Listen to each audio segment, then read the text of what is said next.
welcome again. I am Michelle from Breathe Easy Coach and Employment Network, and also known as BECEN. And I'm continuing the series with working from home or working at home, and some of the challenges that you face and how to deal with them. To come up with some tangible solutions as to how you can address these challenges that you probably will face, because a lot of people who work from home face it. Okay.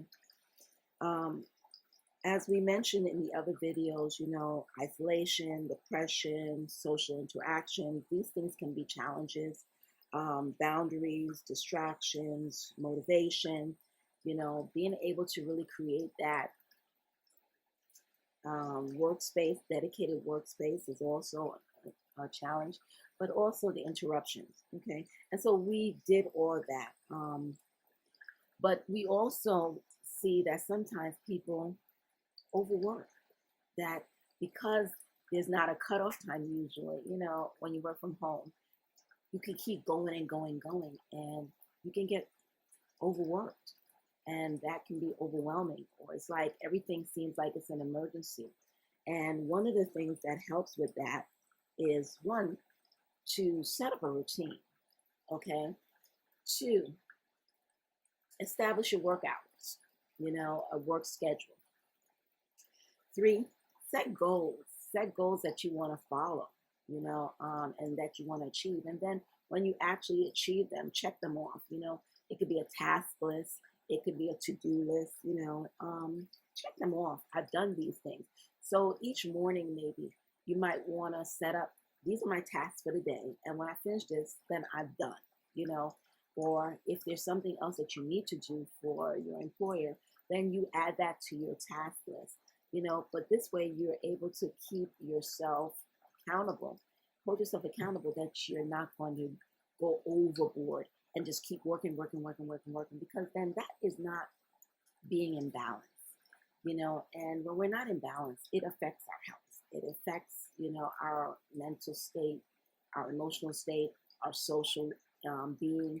It affects a lot more, and we don't want to do that, because again, you are an individual who has a disability already, and you don't want to do anything that might exacerbate or make it worse or more challenging for yourself.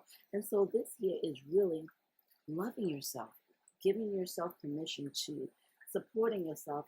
I don't have to overwork myself. Okay. I don't have to keep going like I'm the ever ready bunny, that keeps going and going and going and going, like the Energizer bunny.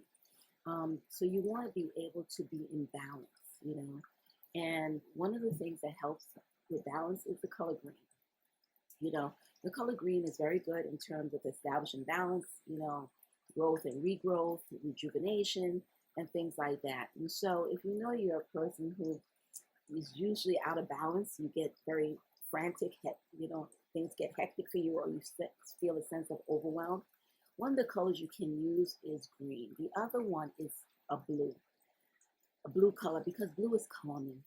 Blue is soothing. It relaxes you, brings you down, so incorporating that into your workspace might prove beneficial for you, whether it's a t-shirt, shirt, socks, pens, a cup, however you want to introduce it is open, that's up to you. But those things tend to help us, But if you're able to stick to a routine, if you're able to set your goals, and they're realistic goals, it's not like you have 20 things on your goal and that you're going to do them all that day. That might not be in balance, depending on what those things are. If they're quick things, okay. But if they are things that have like 5 or 6 steps to them, that might be opening the door to a sense of overwhelm that you may not want to do. And so setting up reasonable goals, bite-sized nuggets, or if your supervisor or employer has given you certain things that they want done, well, what are the many things that you need to do in order to complete that overarching task? Breaking it down. So this way it's in bite size, then you actually, prioritize how you want to do it. So this way you're setting up your own plan to be able to achieve the goal that is being expected of you, that you're able to do it. And I'm talking very generally because I don't know the specific job that you have and the specific requirements of the employer. But this can help you no matter what it is, establishing mini goals, that helps you to get to the overarching goals. Okay. So this way it reduces the sense of overwhelm, you know, overwhelm, anxiety, worry, you know, dread, fear, because you're able to do it in bite sizes. And then also you're able to celebrate the fact that you achieved step one, step two, step three. So every step of the way, you're seeing that you're making progress and that you're moving towards the ultimate goal, which is this top one. And you're finishing that. Okay. And that is wonderful. It's wonderful. Okay. So if you can actually do those things, it will help you to safeguard yourself and not overwork. Okay.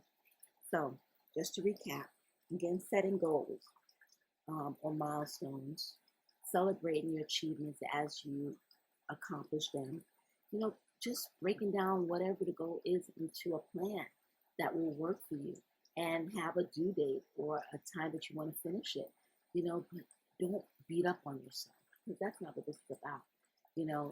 Don't beat up on yourself. Celebrate the fact that you've achieved X, Y, and Z, and that is good. Okay? And then give yourself grace. Give yourself grace because that's part of the loving process, loving yourself and supporting yourself. And that's what your journey is about because you're loving yourself as you're doing this work.